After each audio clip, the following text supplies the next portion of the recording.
Alors, je suis présidente du FIP, le Fonds pour l'insertion des personnes handicapées dans la fonction publique. Alors, c'est un fonds, c'est un établissement public sous tutelle, avec plusieurs ministères sous tutelle. Et le comité national, c'est une assemblée délibérante qui est composée d'un collège des employeurs publics de l'État, de la territoriale et de l'hospitalière, des 9 organisations syndicales, puisque c'est un collège des agents, un collège des associations du handicap, un collège du secteur public de l'emploi, et puis des personnalités qualifiées. Et donc, à côté, il y a un établissement public qui gère effectivement tout ce qui est l'accompagnement des personnes en situation de handicap, c'est-à-dire un catalogue des aides, les conventionnements qu'on fait avec les employeurs publics.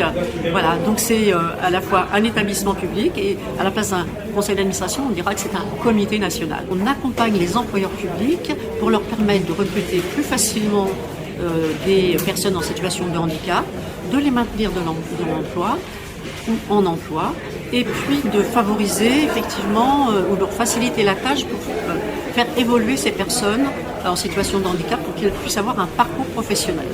Donc c'est le recrutement et le maintien en emploi des personnes en situation de handicap. Et pour cela, on a un catalogue de mesures importantes qui va de mesures très matérielles telles que des prothèses auditives, mais aussi le financement aussi de fauteuils roulants, mais aussi de l'aménagement du poste de travail, mais aussi de ressources humaines, c'est-à-dire de coach par exemple, d'emploi accompagné, enfin tout ce qui permet effectivement à une personne en situation de handicap de se retrouver en capacité d'assumer et de s'intégrer dans un travail de façon optimum. Donc c'est un accompagnement à la fois financier, mais un accompagnement aussi sous forme de conseils des collectivités, des employeurs publics, pour leur permettre effectivement ces recrutements et ces maintiens dans l'emploi. Concrètement, à l'heure actuelle, justement, est-ce qu'il y a une vraie évolution? Est-ce qu'il y a une vraie prise de conscience pour les entreprises que finalement la personne en situation de handicap, que ce soit par rapport à une maladie, que ce soit par rapport à un accident, puisse continuer justement à travailler, que son poste puisse être adapté à sa situation, comme on a pu le voir ici dans cette entreprise, et que finalement il est un plus dans l'entreprise en tant que salarié? Alors, les employeurs publics sont de plus en plus volontaristes. Alors, c'est très hétérogène, mais ils sont quand même de plus en plus volontaristes pour recruter des personnes en situation de handicap. Alors, on est là aussi pour accompagner et permettre de trouver les mesures les plus adaptées au handicap en question, parce qu'il y a tellement de handicaps différents qu'il faut effectivement trouver les solutions qui permettent, en fonction du handicap de la personne, eh bien, de trouver la solution et l'adaptation, la meilleure adaptation au poste. Alors on sait en même temps que 80% des handicaps sont invisibles. Et quelquefois, quand on recrute quelqu'un qui a un handicap invisible, eh bien, comme ça ne se voit pas, il y a des fois de l'incompréhension qui se traduit des fois par des difficultés de fonctionnement. Alors, ce qui est important, c'est de sensibiliser l'environnement professionnel au type de handicap de la personne qui va être recrutée pour comprendre véritablement la personne qui a ce type de handicap. Et à partir de là, eh bien, on trouve effectivement que c'est gagnant-gagnant, parce que on s'enrichit mutuellement des différences, et la différence apporte aussi à quelquefois des réorganisations dans le service, et finalement l'amélioration elle est pour tout le monde et pas simplement pour la personne en situation de handicap.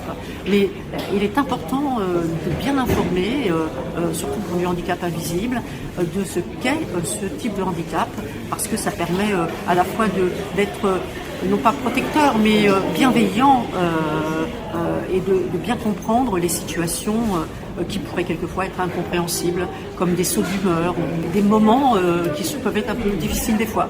Et à partir du moment où l'environnement professionnel est bien sensibilisé, eh bien tout passe et tout fonctionne. Donc c'est très important, la formation, la sensibilisation, la communication est très importante. On vient d'éditer un guide pour le handicap invisible, qui est d'ailleurs sur notre site du FIPHFP.fr, donc pas de problème, on le trouve très facilement et on peut l'éditer soi-même. Et puis normalement on devrait aussi le publier aussi. Voilà, donc mais c'est très important pour nous parce que ce qui ressort, c'est que l'information n'est pas toujours là où elle devrait être. Donc il faut effectivement informer. C'est effectivement la meilleure des choses à faire pour permettre d'avancer sur ces sujets. Et puis on a un programme exceptionnel qui nous permet effectivement, qu'on a adopté au mois de mars, et qui va nous permettre effectivement de financer davantage sur certains axes. Un axe comme l'accessibilité numérique, parce qu'on s'est bien aperçu que les logiciels métiers, tout ce qui est intranet, etc., ne sont pas accessibles, ou difficilement accessibles, même ceux qui le sont, ne le sont pas, en réalité. Donc il y a un gros travail à faire, et donc on va effectivement financer et dans le cadre de partenariats, faire en sorte que ces logiciels en amont puissent être accessibles.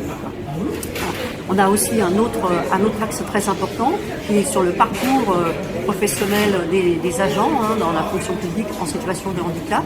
Et là, c'est effectivement la création de viviers, financer du coaching aussi pour ces personnes-là, pour leur permettre effectivement de progresser dans leur carrière et notamment d'accéder à des postes à responsabilité qu'ils pourraient avoir en fonction de leurs capacités, mais qu'ils n'ont pas parce que des fois, ils n'osent pas non plus avoir un poste en responsabilité.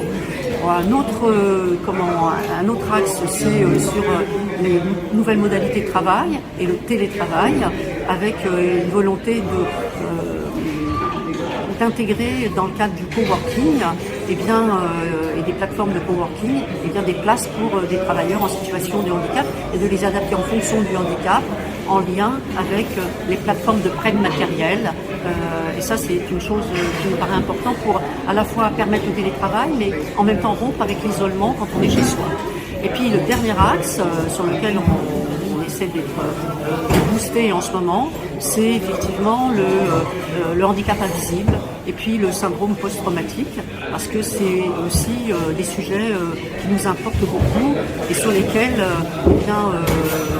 on n'avance pas suffisamment encore.